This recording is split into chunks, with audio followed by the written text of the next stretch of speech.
नमस्कार बच्चों। मैं राम परमेश्वर मीणा, केंद्रीय विद्यालय नागांव से।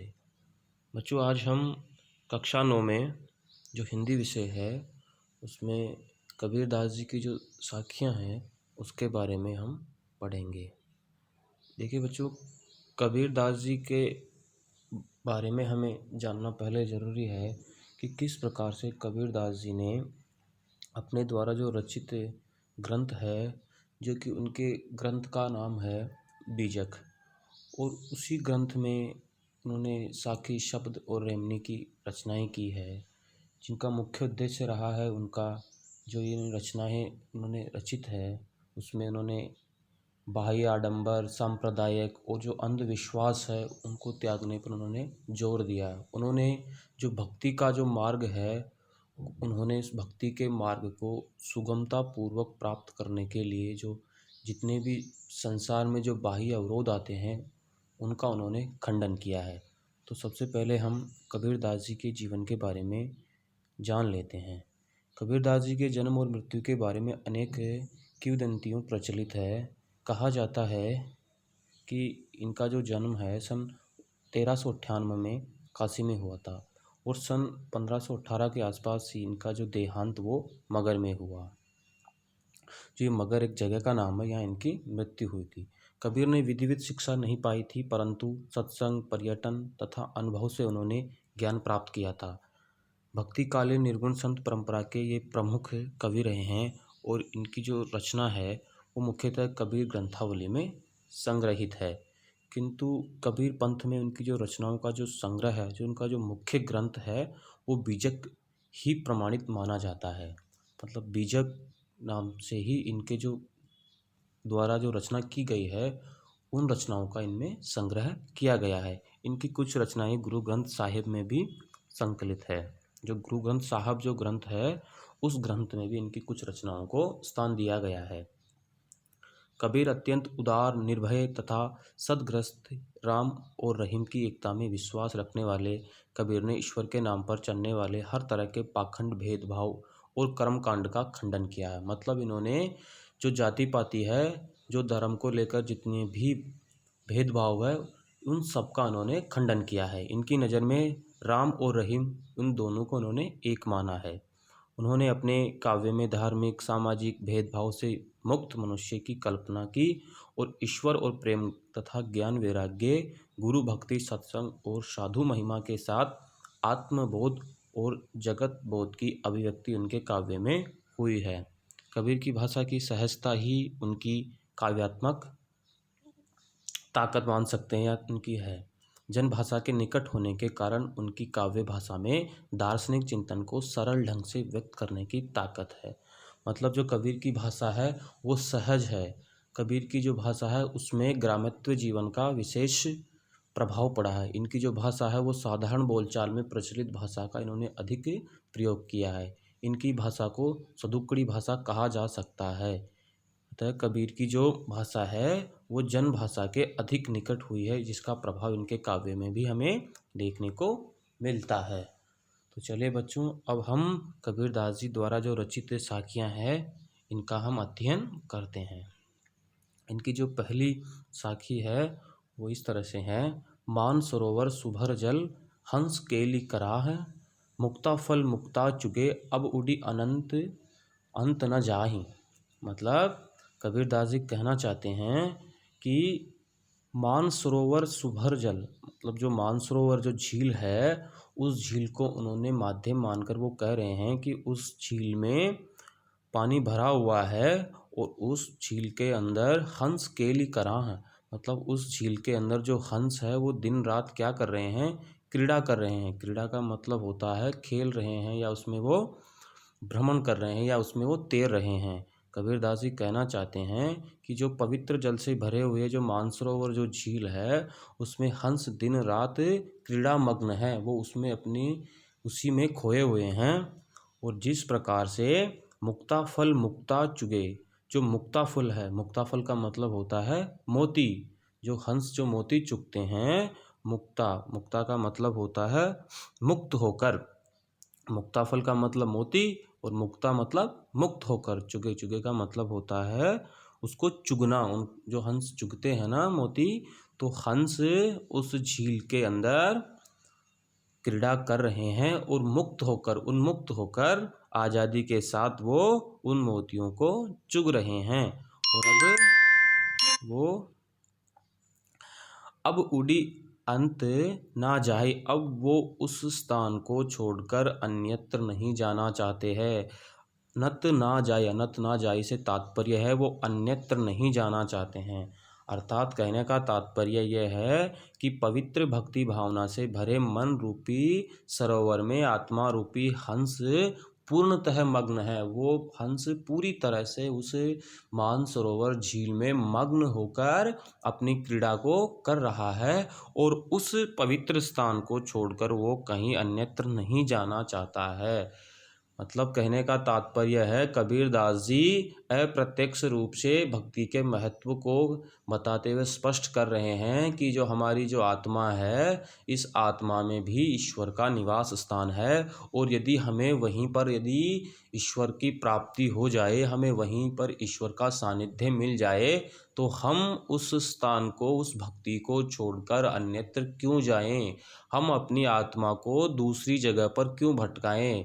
मतलब हमारे मन में अब इस स्थान को छोड़कर अन्यत्र स्थान पर जाने का विचार भी नहीं आता है।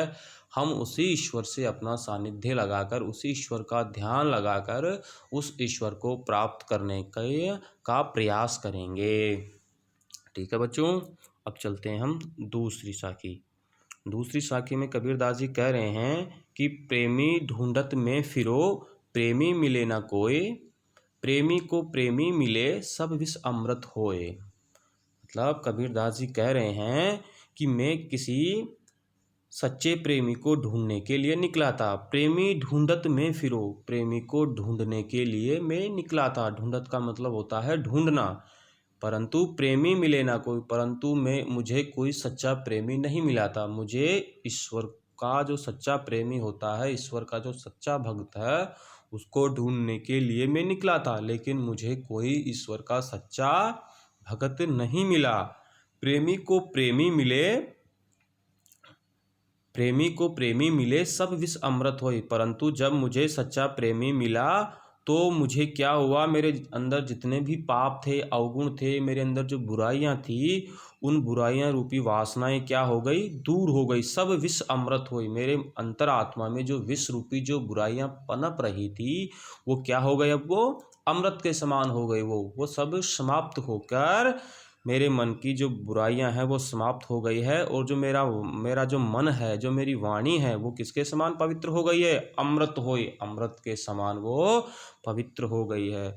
कुल मिला के कबीरदास जी इस साखी के माध्यम से कहना चाह रहे हैं कि मैं संसार में सच्चे प्रेमी को ढूंढने निकला था, परंतु मुझे सहजता से सच्चा प्रेमी ईश्वर का नहीं मिला। और लेकिन जब मुझे ईश्वर का सच्चा भक्त मिला, तो उसके संपर्क में आने से मुझे मेरे अंदर, मेरी आत्मा के अंदर जो वासनाएं, जो अंधविश्वास, जो बाह्य आडंबर रूपी जो बुराइयां पनप रही थी, वो वासनाएं क्या हो गई, समाप्त हो गई।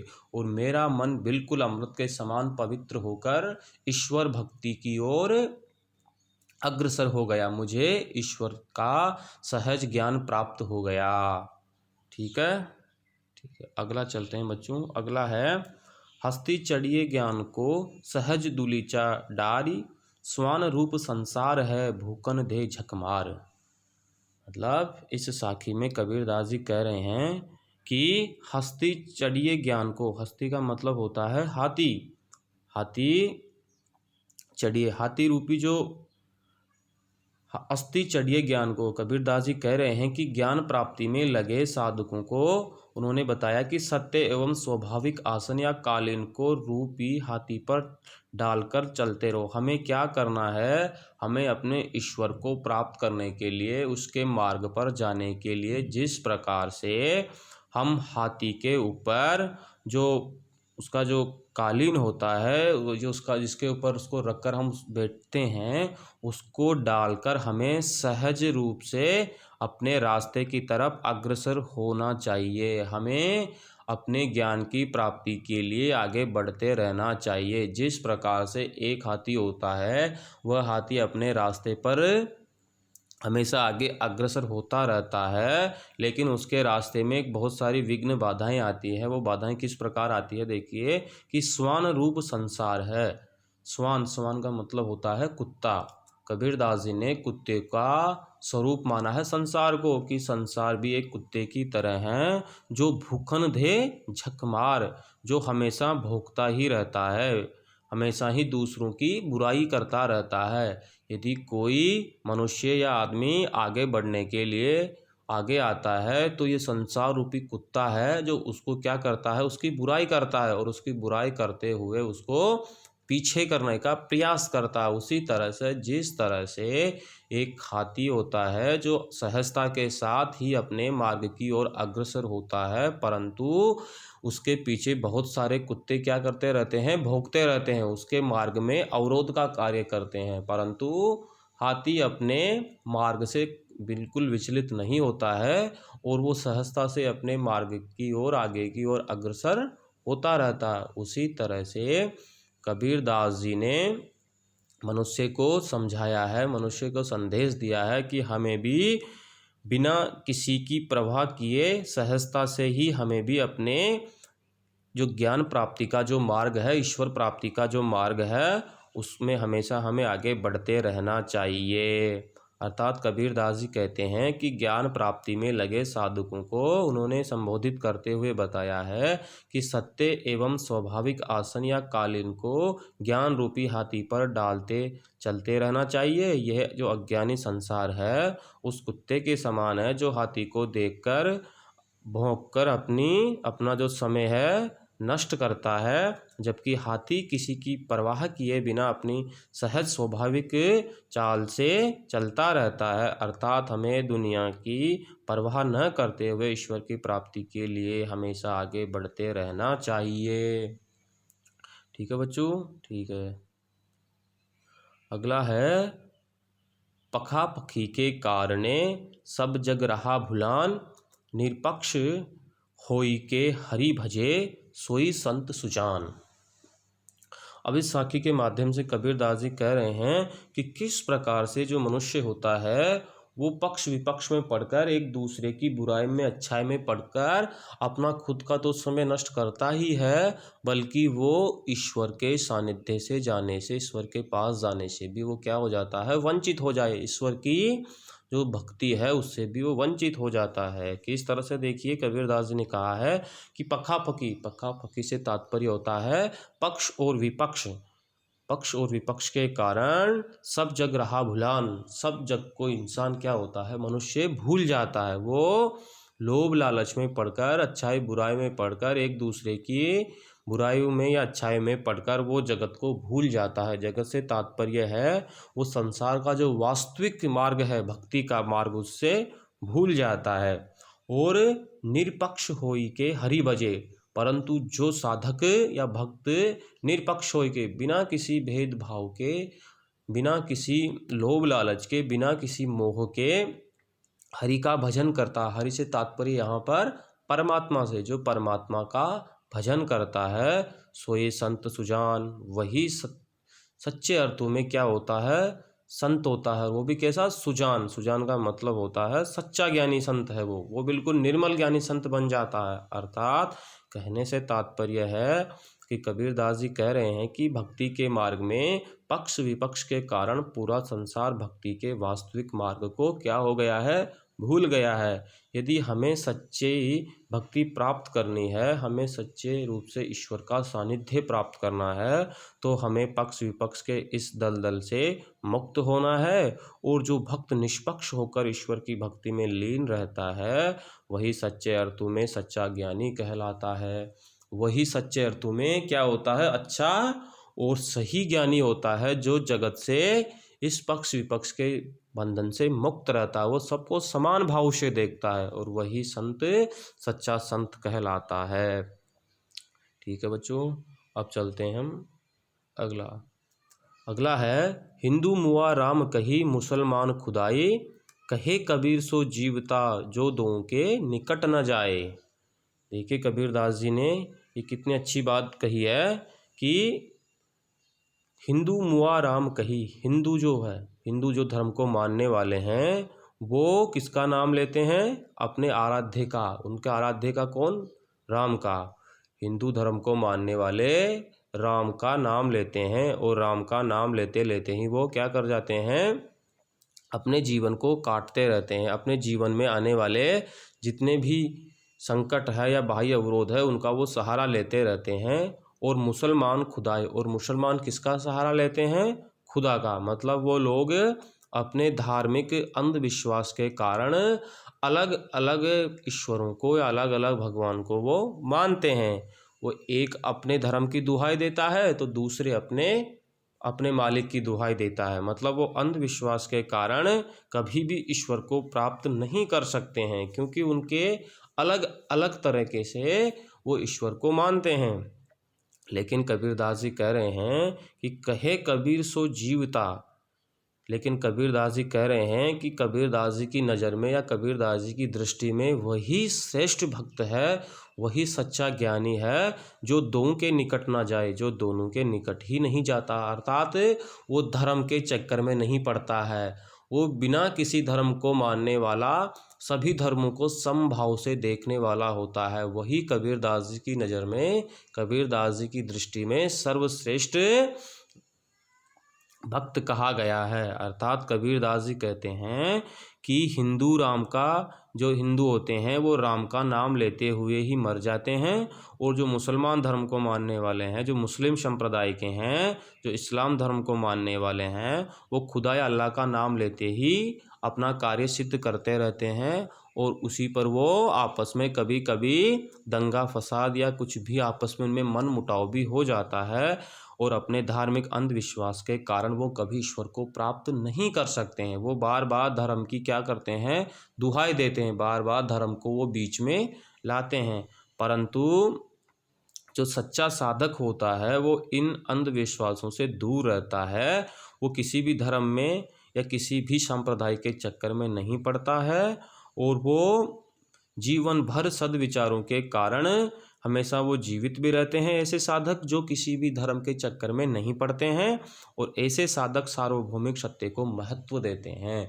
और उनकी ही नज़र में, ऐसे सच्चे साधकों की नज़र में हमेशा वो सार्वभौमिक सत्य को ही सर्वोपरि मानते हैं। वो किसी भी धर्म को या किसी भी जाति या संप्रदाय को महत्व नहीं देते हैं। इसीलिए कबीरदास जी ने कहा है कि हमें बिना किसी भेदभाव के, जाति धर्म के, इस तरह के किसी भी प्रकार के बाह्य आडंबरों का सहारा ना लेते हुए, सभी धर्मों को समान भाव से मानते हुए ईश्वर की प्राप्ति के लिए सहज भक्ति का मार्ग अपनाना चाहिए। ठीक है बच्चों, अब चलते हैं अगले वाली साखियाँ। अगली वाली है काबा फिरी काशी भया राम ही भया रहीम, मोट चून मेधा भया बैठी कबीरा जीम। देखिए कबीरदास जी ने कितनी अच्छी बात कही है। कबीरदास जी कहना चाह रहे हैं कि काबा फिरी काशी भया, जो काबा होता है, काबा जो मुस्लिम जो संप्रदाय के जो होते हैं, उन इस्लाम धर्म में जो इनका पवित्र तीर्थ स्थल माना जाता है, वो अपने जो उनका जो तीर्थ स्थल है, उस तीर्थ स्थल को वो क्या करते हैं? वो उसको महत्व देते हैं। और जो हिंदू धर्म के होते हैं वो किसे करते हैं? काशी को, जो काशी है, जो बनारस है, वाराणसी, उस जगह को वो अपना महत्व देते हैं। मतलब दोनों संप्रदाय के अलग अलग जो उनका पवित्र तीर्थ स्थल है उसकी वो क्या करते हैं? उसके बीच में वो अंतर या भेदभाव उत्पन्न करते हैं। राम ही भया रहीम, और वो उनके बीच में क्या करते हैं? उनके अंदर अंतर पैदा करते हैं। परंतु कबीरदास जी कहना चाहते हैं कि मनुष्य को धार्मिक भेदभाव से ऊपर उठ जाना चाहिए। किस तरह से मनुष्य धार्मिक भेदभाव से ऊपर उठ जाएगा? जब मुसलमानों का जो धार्मिक तीर्थ स्थल है काबा, और जो हिंदुओं का जो धार्मिक स्थल है काशी, उन दोनों के बीच में जब अंतर समाप्त हो जाएगा, मतलब वो स्थान विशेष को लेकर कभी भी उनके बीच में मन मुटाव नहीं होगा। मतलब वो समभाव से सबको देखेंगे, राम ही भया रहीम। तब वो उनका राम या रहीम के बीच में जो भेदभाव है वो क्या हो जाएगा? समाप्त हो जाएगा। जब वो किसी भी प्रकार के स्थान विशेष को महत्व नहीं देंगे। उनकी नज़र में हिंदुओं का जो काशी का जो तीर्थ स्थल है वो भी उतना ही महत्वपूर्ण रहेगा जितना कि मुस्लिम संप्रदाय का जो काबा जो तीर्थ स्थल है। तभी उनके बीच में राम और जो रहीम के बीच की जो ये दीवार है या जो बीच की जो ये खाई है ये क्या हो जाएगी, समाप्त हो जाएगी। और किस तरह से, जिस तरह से मोट चून मेधा भया बेठी कबीरा जीम, जिस प्रकार जो मोटा चून होता है, जो मोटा चून होता है, जो खाने का जो पदार्थ होता है उसको, उससे भी उसको जो कबीरदास जी है उसको कबीरदास जी बिल्कुल बारीक मैदे के समान बता रहे हैं कि मेरे लिए ये जो तीर्थ स्थल है उसी प्रकार हो जाएंगे जब ये भेदभाव समाप्त हो जाएगा भक्तों के लिए। जिस प्रकार से जो मोटा चून है वो भी बिल्कुल बारीक मैदा की तरह हो जाएगा और जिस मैदा को बिल्कुल बैठी कबीरा जीम, उस बारीक मैदा को कबीरदास जी से तात्पर्य है भक्तों का। कबीरदास जी कहना चाह रहे हैं कि ये जो इनके बीच में धार्मिक मतभेद या मन मुटाव है जब ये समाप्त हो जाएगा तो जिस तरह से जो मोटा अनाज होता है वो भी हमें किस तरह से लगने लगेगा, बारीक मैदा की तरह। और उस मैदा को बैठ के जीम, कबीरा जीम मतलब बैठ के हम उसका आनंद ले सकेंगे। इससे आशय यह है कि धार्मिक भेदभाव के समाप्त होने पर मेरे मन से हिंदू मुसलमान और राम रहीम के नाम की बसी सभी दुर्भावनाएं दूर हो जाएगी। मेरे अंतर किसी भी प्रकार का भेदभाव नहीं रहेगा। मतलब कबीरदास जी कहते हैं कि जब मनुष्य धार्मिक भेदभाव से ऊपर उठ जाता है तब मुसलमानों के तीर्थ स्थान जो काबा और हिंदुओं के जो तीर्थ स्थान काशी है के बीच का अंतर समाप्त हो जाएगा। उसके लिए राम और रहीम के बीच का अंतर भी समाप्त हो जाएगा।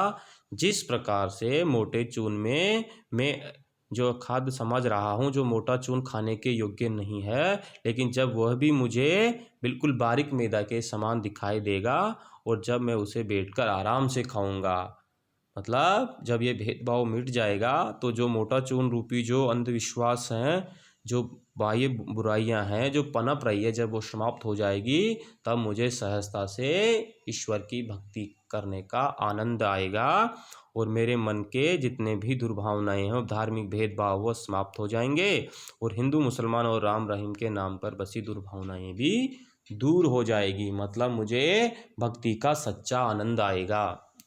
इसीलिए हमें किसी भी प्रकार के भेदभाव धार्मिक क्षेत्र से नहीं करने चाहिए।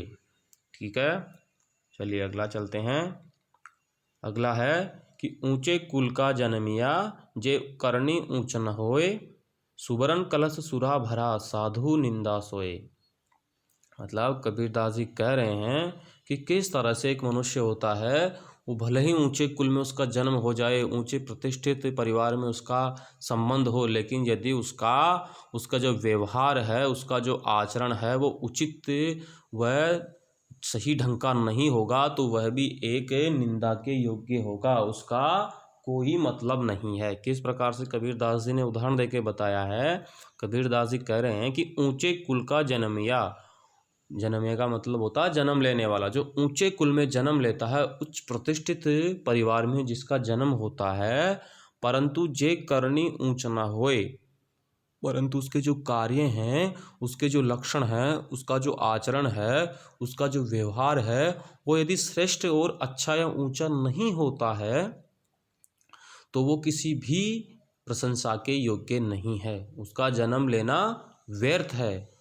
किस प्रकार से उसका जन्म लेना व्यर्थ है? जैसे सुबरन कलश सुरा भरा, जिस प्रकार से जो सुबरन होता है, सुबरन का मतलब होता है स्वर्ण, सोना, जिस प्रकार से सोने का जो कलश होता है, सोने का जो घड़ा होता है, जो मटका होता है, उसमें क्या भरा हुआ है? सुरा। सुरा से मतलब होता है शराब, मंदिरा।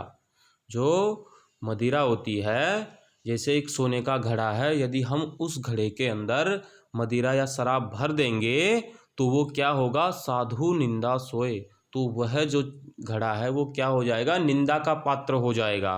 उस घड़े को कोई भी सम्मान की दृष्टि से नहीं देखेगा, उस घड़े को सब निंदा की दृष्टि से देखेंगे, हे घृणा की दृष्टि से देखेंगे। तो कबीरदास जी कह रहे हैं कि यदि मनुष्य उच्च कुल या जाति में जन्म लेकर भी अपने कर्मों से ऊंचा न हो तो वह मनुष्य कहलाने के योग्य नहीं है। मतलब ऊंचे कुल में जन्म लेकर भी यदि उसके कर्म श्रेष्ठ नहीं है तो ऐसे श्रेष्ठ कुल में जन्म लेने से कोई लाभ नहीं है। क्यों लाभ नहीं है? क्योंकि जिस प्रकार से एक शराब होती है जिसको हम जो सोने का कलश है उसमें हम भर दिए तो उसका कोई उसकी प्रशंसा नहीं करेगा, उसे सब निंदा की दृष्टि से देखेंगे। उसी प्रकार से एक जो ज्ञानी जन होते हैं वो सब उनकी निंदा करते हैं। अतः हमें मनुष्य अपने कर्मों से महान बनता है, उच्च कुल में जन्म लेने से नहीं। इसीलिए हमें हमेशा अपनी जो जाति है या अपना जो धर्म है इसको त्याग कर हमेशा अपने कर्मों को महत्व देना चाहिए। हमें हमेशा श्रेष्ठ कर्म करने चाहिए। हमें संसार में ईश्वर की प्राप्ति के लिए सहजता के साथ अपना जो भक्ति का जो मार्ग है उसकी ओर हमेशा श्रेष्ठ कर्म करते हुए अग्रसर होते रहना चाहिए। ठीक है बच्चों।